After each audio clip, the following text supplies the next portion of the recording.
but I've never seen anything like the human devastation in eastern Congo. The violence there is worse than anywhere else in the world, the deadliest conflict in the world since World War II, and the highest rates of sexual violence in the entire world. It is the most dangerous place to be a woman or a girl. And the direct connection between our consumer appetites and the violence in eastern Congo is a result of this, your cell phone. Remember how I told you guys I wanted my 7280, my Blackberry? Guess what? I got it! I'm so happy. Let me take these off. I am so excited. Let me show you guys. Okay, here it is. Let me turn the backlight on. I don't really know how to, Basically, there are 4 minerals that come from the Congo that are in every one of our electronics products. Gold and what we call the 3 T's, tantalum, tin, and tungsten. Tantalum stores electricity in your phone. If you didn't have tantalum in your phone,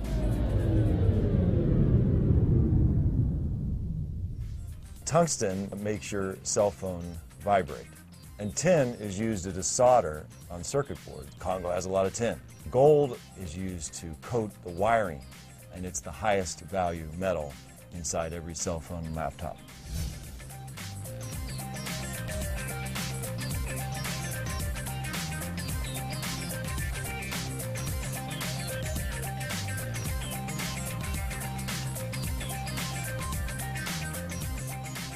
When the minerals are smuggled out of Africa, they head to Asia, to smelting companies in Thailand, Malaysia, China, and India. Like it? Pretty cool. You can play your music, make your calls, check the weather, do whatever you want.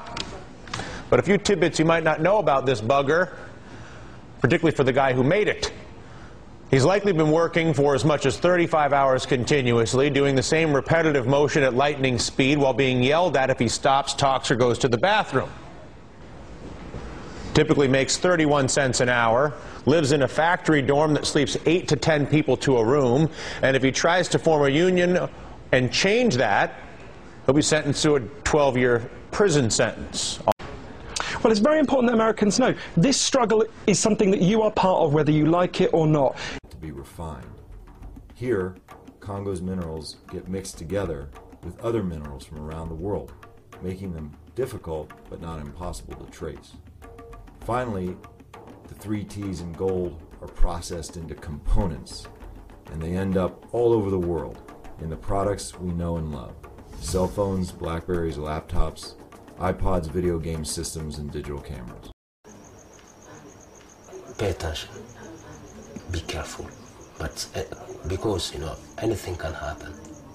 And you film it, and then they see, okay, this can be a danger for us. You are dead.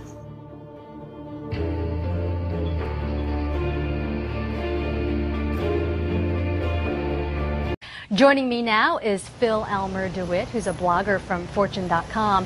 He's outside the Apple Store in New York. And Phil, first of all, tell us how crazy it is. I've seen pictures of the lines out there outside the Apple Store. How crazy is it there this morning? Well, it's calmed down a little bit. I'm on my way to the eastern Congo, one of the most dangerous places in the world. Congo has been a major source of natural resources for the mobile industry the last 15 years. I've heard that in mines deep in the jungle, children are working under horrible conditions. I want to go there and see if it's really true. This is Chance. He's 16. He says that for the last 3 years he's been working in Béziers, the biggest illegal mine in Congo. He wants to take me there.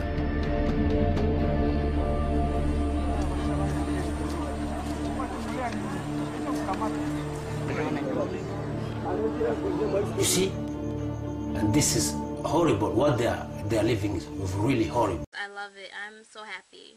I couldn't be happier right now because I am such a spoiled brat when it comes to my cellular phones. 4 years ago, this place was nothing but jungle. Today, 15 to 25,000 people are working here. Different armed groups are fighting to gain control over the mine.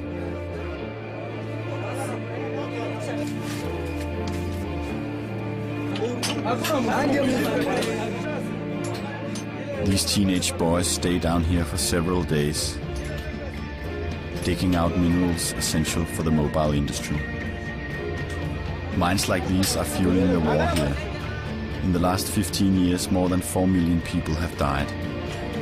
These minerals end up in mobile phones, like my Nokia. Does that make me responsible? We are all responsible. And you know that all this is going into you. We must feel revolted by this situation. We are human beings.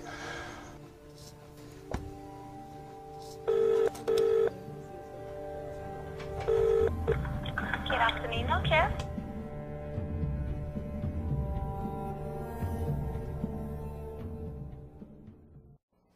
Hi, I'm a Mac.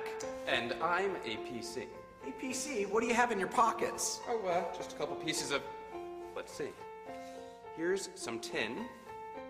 And this is called tantalum.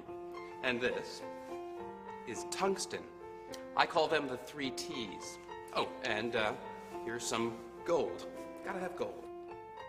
And you know what's funny? A lot of this stuff comes all the way from the Congo, where it's been fueling the deadliest conflict in the world since World War II. 5 million killed in the past 10 years. Hundreds of thousands of women and girls raped. Horrible stuff. I wish you hadn't asked. So these are the so-called conflict minerals. Our militias use violence to control mines and trading routes and then make hundreds of millions selling these minerals to electronics companies. Yeah, that's about right. By the way, what's with your pockets? Oh, just some conflict minerals. With the number of cell phones in use surpassing 2.5 billion in 2006. Cell phones have become an indispensable part of our lives. When accidentally left at home, people often feel lost or disconnected from the world, almost as though they are missing a part of themselves. It is hard to imagine life without these ingenious devices. However, did you know that by using cell phones, we may be indirectly financing civil wars and driving slave labor in Africa? That is the unfortunate result from the export of coltan from the Eastern Democratic Republic of Congo. Columbite-tantalate, or coltan, is a metallic ore that is mined and then refined in order to produce capacitors, a device vital to electronic applications such as laptop computers, video game consoles, and mobile phones. 80% of the world's coltan supply comes from mines in eastern Congo, where it is being exploited and sold by military forces. Most of the workers who mine the small, dangerous caves are either forced to do so by armed military men or because it is their only way to earn a living. In some regions, 30% of school children are forced to work the mines. The miners work under inhumane conditions, digging with bare hands and feet in caves with little air. They are armed with nothing more than a hammer, a chisel, and a simple flashlight. Each day, the workers mine about 1 kilogram of coltan and earn $2 to $3. The current export price of coltan is $100 per kilogram. The militia control the mines, while rebel groups attack villages for coltan in order to sell it to exporters. They reap huge profits that help fund their war ammunition. Mohammed, can you please tell me why it's blacks who are killing hundreds of thousands of blacks in Rwanda and other places? And can you please tell me why from Haiti, blacks from Haiti are just risking their lives to come here to the United States of America? I'll tell you if I get a chance. Black people have been robbed, as I said earlier, of a knowledge of self.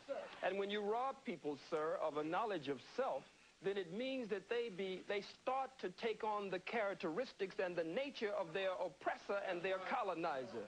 And his mind, by automatic, systematic, remote control, rules in our people. He gives them the guns and the weapons and the drugs and the alcohol, the way you did our brothers, the red man and the red woman, brothers and sisters, the way you did our Latino brothers and sisters, and then you pit one against the other and then say, look at what these people are doing.